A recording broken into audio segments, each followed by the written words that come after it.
Have you ever been around one of your friends or family members in their work environment and their speech is different than how it is when they are outside their work environment and they're talking to you and their other friends and family members? That's called code switching. And a person usually switches codes depending on the environment that they're in. So if they're at work, a lot of times people will use a more professional sounding voice that enunciates and articulates better than when they're around friends and family. When we're around friends and family, we tend to be more relaxed. So that's when we tend to use slang more than we do the more proper or quote unquote proper way of speaking. And that's what we're going to talk about today. All right, let's get into it.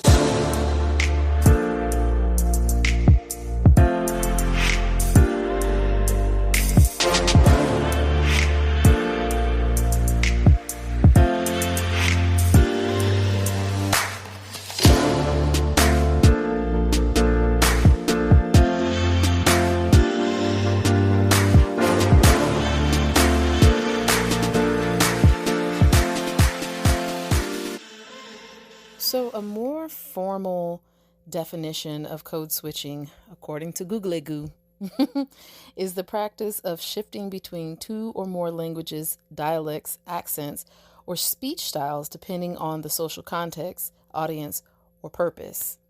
So again, going back to a more relaxed environment like at home versus a work environment or a school environment or, whatever, so on and so forth. A person will change. And in the Black culture, when a woman does it, they call it the Becky voice, putting on the Becky voice. You know what I'm saying? And that's just to help those that still haven't really caught on to what I'm talking about when I'm saying code switching. So these are actually communication styles. Now, I'm going to do my best to explain this the way Yahuwah gave it to me and how my brain works, okay? So think of a computer. So a computer has a database and programs, and those programs run on code or scripts. And those codes / scripts determine how the program functions. They tell the program how to function properly. And so I want to define these things a little bit. So a program, and of course, this is all according to Google, so take it with a grain of salt. There's actually a better word to define it, but this is just how Google says. So a program is a set of instructions written in a specific programming language that tells a computer how to perform a task. And then you have the database, which is an organized collection of data structured to facilitate efficient storage, retrieval, and management of information, central repository for data. You have the computer itself, which is a programmable electronic device that executes a sequence of instructions or program to perform a specific task. And then you have the code or the script, which is a set of instructions written in a specific language that tells a computer how to perform a task. All right, which is very similar to a program. So stay with me, okay? But even on the computer itself, they have systems. So that's the iOS system, the Windows system, the Android system.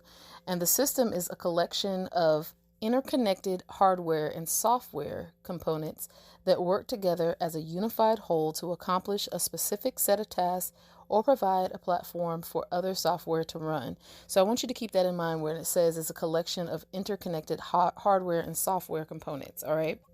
So again, these are all the things that make up a computer and its systems, its programs, and so on and so forth. And this is how a computer functions. And when everything is functioning the way it's supposed to, the computer runs properly. And then there's no lag in there. There's no corruption of any kind. The thing about this is, when it comes to us, mankind, we run very similar to computers. So we would actually be the computer itself, the programmable electronic device, because we are electric. So we are a programmable electronic device that executes a sequence of instructions or a program to perform a specific task. And we were originally programmed by Yahuwah when he created Adam and Hawa. Within us, he gave us a database, which would be our mind, right? An organized collection of data structured to facilitate efficient storage, retrieval, and management of information, the central repository for data. So he gave us a clear mind in order to function properly, right? Then he gave us programs. So, or applications, if you will. So when you think of a program in the computer, think of MS Word or MS Excel. So there are programs within the system that's on the computer. And I'm going to get to that in a second. But then Yahuwah also gave us a script, right? So I'm going to go back through that and kind of break this down to the best of my ability. So when it comes to the computer, I already said that's a person. The database is the mind. I already said that. Now, the system that I said was iOS or Windows or Android or whatever, that would be the belief system of the person, okay? I.e. Christianity, Hinduism, Taoism, Buddhist, whatnot. That system is what the computer runs on, okay? Within that system, you have the applications, i.e. programs like MS Word or MS Excel. So that would be the equivalent of the denomination within that system. So if you look at belief systems, you'll see that there is not one belief system that has just one solid agreement on doctrine. There's a lot of different, in Christianity, they call them denominations. There are a lot of belief systems that have branched off to create different programs. So the program is equivalent to the denomination. So then when you look at what the code or the script is, that is the doctrine itself. Remember, the program or the denomination runs off the code. The program runs off the code. The denomination runs off the doctrine. So I'm going to use Christianity again because I used to be a Christian, so I'm more familiar with this. So when you think of the program in Christianity, the denominations, it's going to be similar. So you have different denominations that branch off of the program. So, off of the code. So the codes or the doctrines would be like Catholicism or Lutheranism or Protestantism, so on and so forth. And the thing about it is, this is where it gets a little tricky. The program and the code are going to be called the exact same thing. However, the program functions slightly different from the code. And remember when I did the definitions were dang near identical. That's because they actually are almost the exact same thing, except the code or the script is what guides the program. So again, the denomination can be called Catholicism, but the doctrine is that of the Catholics. The denomination can be called Lutheranism, but the doctrine is that of Martin Luther, if this is making any sense. Now, when we think of the operating systems, the iOS, the Windows, the Android, I did mention Christianity, but here's the thing. There's more than just religious systems that work in and through the computer, that is the person. So you also have operating systems like the government, the school, your job, your family construct. Each one of those systems have programs that have scripts that run that program. And the database of that computer, which is the person, holds the memory on how each script is supposed to run. They hold every single article of code for that particular program. So when they switch into a different environment, they code switch. So they know when to run this program underneath this code, and then they know when to switch and run this program underneath this code, i.e. code switching. Now, remember when I said to hold on to the system being a collection of interconnected hardware and software components. And I said that would be like iOS, Windows, Android, or Christianity, the government, your school, your family dynamics. When you look up what a belief system is, it is a set of interconnected principles, values, and attitudes that shape how an individual or group understands the world and their place in it. So it's literally the exact same thing. This is your belief system. Now, when it comes to programs, I want to break that down even further because the program is going to be the congregation, okay? I know I said denomination, but you also have programs within the program. So you have different congregations. So you might have a Lutheran church over here that doesn't fully follow what this Lutheran church over here follows, so that even within the different congregations, you have different codes, different scripts. That's the reason why when you join a church, most churches, when you join, you have to go through what's called new membership orientation. And that teaches you it teaches you the code that runs that particular program that you are vowing to become a part of. So you're vowing to become a member of so-and-so's church. Now you have to learn the code for so-and-so's church so that you can operate and be on one accord with everybody that's a part of so-and-so's church in order for that program to run properly. Same thing happens in government. Government is the operating system. The different branches of government are the programs. And each one of those programs has a code. The Constitution is a code. The Bill of Rights is a code. Each one of those has a code that causes it to run a certain type of way. The codes are not the same. And if you're going to switch between the different programs, you're going to have to change the code switch. At school, you have the different classrooms. Those are the different programs. And the rules for each classroom is the different codes, even between school and school. So each school has its own programs with its own codes. We call it the code of conduct. Jobs have it too. Jobs have the code of conduct. That is the script for that particular program. Now, with all that in mind, remember I said that Yahuwah created all these computers, i.e. mankind, and he gave us the database that we were supposed to have that ran perfectly because he said it was good. He gave us the operating system that we were supposed to operate in. He gave us the programs and the script. The script is his word. Okay? The program is also his word. And the operating system is his word.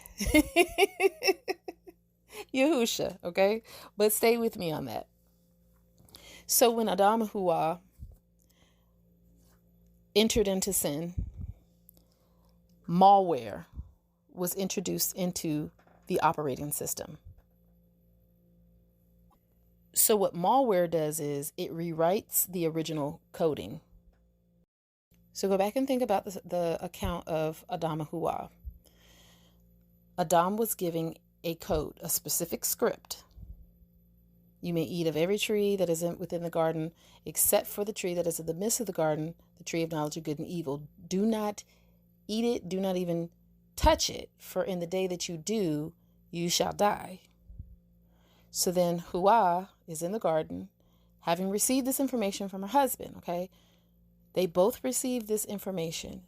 Hawa is in the garden, and in comes the malware, what we call the serpent.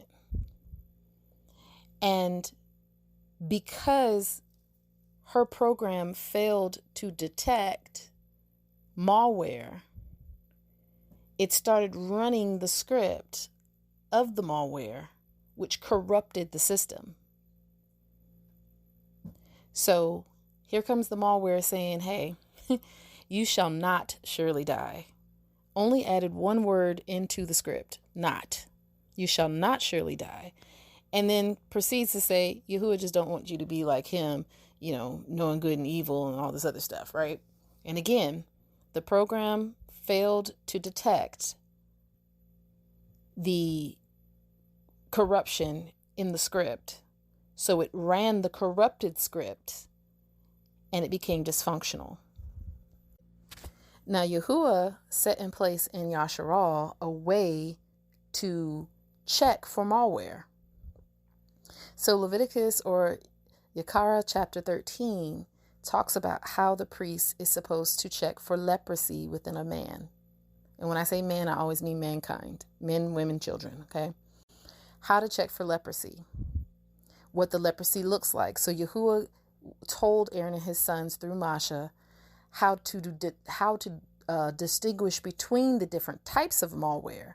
So if it's a festering sore, if it's yellow, if it's white, if it's got hair coming out of it, like go read Yakara, because it's very long, I'm not going to read it. Go read Leviticus chapter 13, and you can see how Aaron and his sons were told to distinguish between the different types of malware that might be corrupting the system within the computer. Okay? So leprosy in this sense that we're talking about is sin.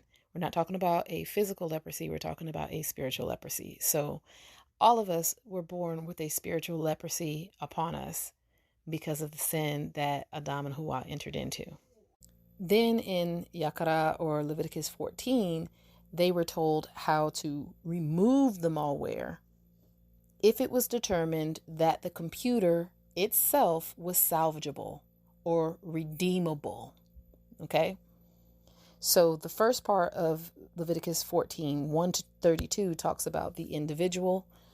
And then 33 to 57 talks about the house. That would be the network. That is where a bunch of computers would be. Okay? So this is where a bunch of computers would be that are all supposed to be functioning the same way.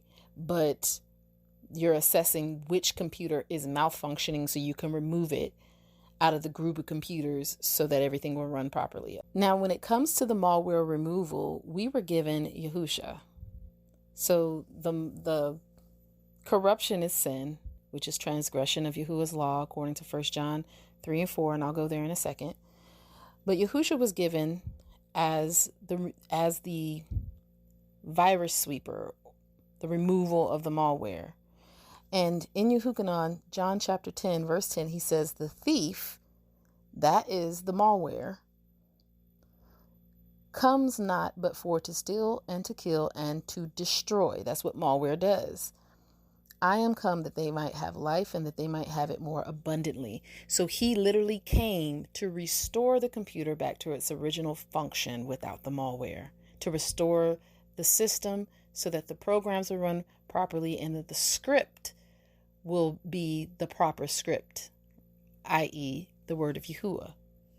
Before I go any further, I just want to read 1 John 3 and 4. Whosoever commits sin transgresses also the Torah or the law, for sin is the transgression of the Torah or the law.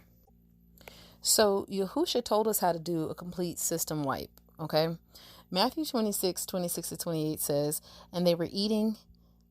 and as they were eating, Yahusha took the bread and blessed it and broke it and gave it to the Lamudayam and said, take, eat, this is my body. And he took the cup and gave thanks and gave it to them, saying, drink you all of it, for this is my blood of the renewed covenant, which is shed for many for the remission of sins. For the remission of sins. That is the removal of sin. Or rather, should I say, the removal of the penalty of sin. You can also go on over to Yehukanan, John chapter 6, starting at verse 48, going to verse 58. I am the bread of life. Your fathers did eat manna in the wilderness and are dead. This is the bread which comes down from heaven, that a man may eat thereof and not die. That is the penalty of sin, death. Okay? I am the living bread which came down from heaven. If any man eats of this bread, he shall live forever. And the bread that I will give is my flesh, which I will give for the life of the world. So he is sweeping the system of the malware. The Yehudayam therefore strove among themselves, saying, how can this man give us his flesh to eat?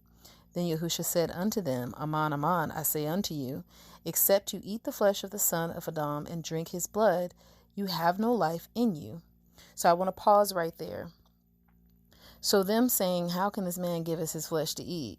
That was them displaying the dysfunction in the original script, because they are operating off of the carnal mind, which is the dysfunction in the original script that Yahuwah gave us. Yahuwah did not give us a carnal script. He gave us a spiritual script. But if you look at Deuteronomy 17, I want to say it's Deuteronomy. Is it Deuteronomy? Apologies. It's Leviticus 17. Starting in verse 10, you learn that the life of the creature is in the blood, right? So with this in mind, this is something that Yahuwah told through Masha to tell Yasharal, do not eat the blood of the animal, for the life of the animal is in the blood. So now here comes Yahusha saying, you got to eat my flesh and drink my blood. And they're like carnally thinking, and this is not a slight towards them because we all do this, but in their carnal minds, in the dysfunctional script, they're thinking we can't do this because this is against what we were told. But that when they were told this, they were still operating on a carnal script. Yahusha is coming to change, to code switch back into the spirit. Okay? And you'll see that in a second. So Yahuwah is coming to switch the code back into the spirit from the carnal mind. Especially because the original code was always meant to be spiritual and not carnal. Let's continue in verse 54. Whosoever eats my flesh and drinks my blood has eternal life, and I will raise him up at the last day. For my flesh is meat indeed, and my blood is drink indeed. He that eats my flesh and drinks my blood dwells in me, and I in him. As the living Father has sent me, and I live by the Father, so he that eats me, even he shall live by me. This is the bread which came down from heaven, not as your fathers did eat manna, and are dead. He that eats of this bread shall live forever. I'm going to keep going. These things said he in the synagogue as he taught in Capernaum. Many therefore of his Lamudiyam, Yam, when they had heard this, said, this is a hard saying, who can hear it? Again, functioning on the dysfunctional script, on the corrupted script. When Yahusha knew it in himself, that his Lamudiyam murmured at it, he said unto them, does this offend you? What and if you shall see the son of Adam ascend up where he was before? It is the Ruach that quickens, the flesh profits nothing. The words that I speak unto you, they are Ruach, and they are life. Again, he's switching the code back from the carnal to the Ruachal, from the flesh to the spirit. So he's coming to do a system override to switch the code back to its original function, its original non-corrupted function. So then Yahusha, who is the word of Yahuwah, the Torah or the law, the life, the truth, and the way, he is anti-malware. So when you think about Yahusha saying, if you love me, keep my commandments, or depending on the translation you have, it'll say, if you love me, guard my commandments. It's the same concept. Do what I say. Right? Because he is the script. He's the word. He's the script. He's the word of Yahuwah, which is the truth. Right? And then the other script is the lie. So there's only two scripts that are being ran in really in this world, the truth or the lie. Yahusha being the word of Yahuwah is the truth. So that's the script that we're supposed to, that the program that we're in is supposed to run off of. The program is life. Okay? That's the program that we're supposed to be running off of the truth. Life. All right? The system that this life is within is the law. That's the system. The way is the database. The Torah or the law is the program. Apologies, is the system. The life is the program, and the truth is the code. Because it runs off because it is the word of Yahuwah, which is Yahusha. So now when you think of someone code switching, think about them switching between the two codes, the truth or the lie. And this is what Yahuwah has to say about this. See, I have set before you this day life and good and death and evil. These are the two different codes that you can run on, or scripts that you can operate from. In that I command you this day to love Yahuwah Eluah, to walk in his ways, and to guard his commandments and his statutes and his judgments, that you may live and multiply, and Yahuwah Eluah shall bless you in the land whither you go to possess it. So he's saying that if you operate off of my script, which is truth, you'll have life, because truth is the script of life and only life. The lie is a script of death. So you'll have life. That's the program you'll be operating in. The system will be the Torah. So that's guarding his commandments and his statutes and his judgments. That's the Torah, right? That's the system that life operates in. But if your heart turn away, so that you will not hear, but shall be drawn away and worship other al-Hayam and serve them. So he's saying, if you decide to code switch and start operating off of the lie, so the lie is the script that you would be operating off of. That's the corrupted script. And that's the script of death. So serving them would be the system that you're operating in. The program is death. The script is the lie. So the system would be worshiping whatever law that the enemy has. People call like the law of attraction, the law of the universe. Whatever isn't the law of Yahuwah is the system that you're operating in. So Yahuwah says in verse 18, I denounce unto you this day that you shall surely perish. Okay, remember, death. And that you shall not prolong your days upon the land whither you pass over the Yarden to go possess it. I call the heavens and the earth to record this day against you, that I have set before you life and death, blessing and cursing. Therefore, choose life. He told us which script to operate in, to run off of. He told us what script to run off of because it's the script that he originally programmed into us. That both you and your seed may live, that you may love Yahuwah Eluah, and that you may obey his voice. If you are operating off of truth, which runs the program called life, you are obeying his voice, which is the system that you're in, which is the law. You're obeying his voice, the law. That is the law that you operate in. And that you may cleave unto him, for he is your life, for he is your life, for he is your life. And the length of your days, that you may dwell in the land which Yahuwah swore 7 oaths unto your fathers, to Abraham, to Yitzchak, and to Jacob, to give them.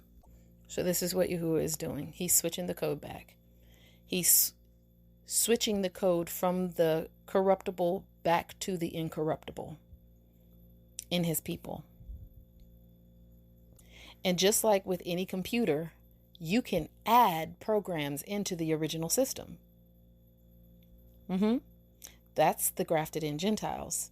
They're being added in to the system. And they're expected to function properly too. They're expected for their programs to run off the same script as the programs that came with the computer. That came with the system. Apologies.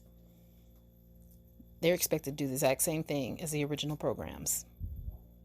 And if they start to misfunction or start to become dysfunctional, they are removed. They are treated before they're removed, but if they are found to be non-redeemable, they will be removed. Just like the original programs, if they are unable to be redeemed from their corrupted state, they will be removed from the system.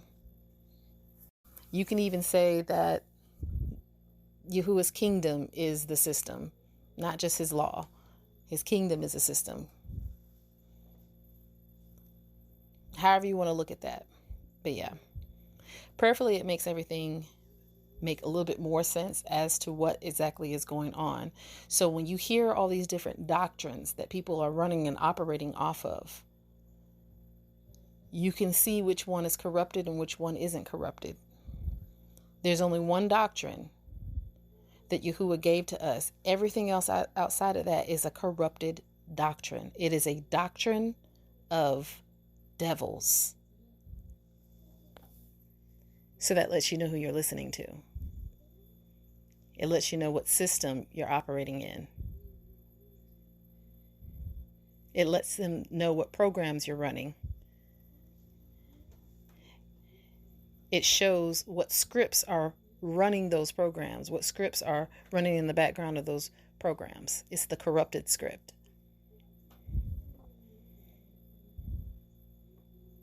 So if you want to function properly, go to Yahuwah and expose the corrupted script to him that's within you, so that he can then begin to do a malware sweep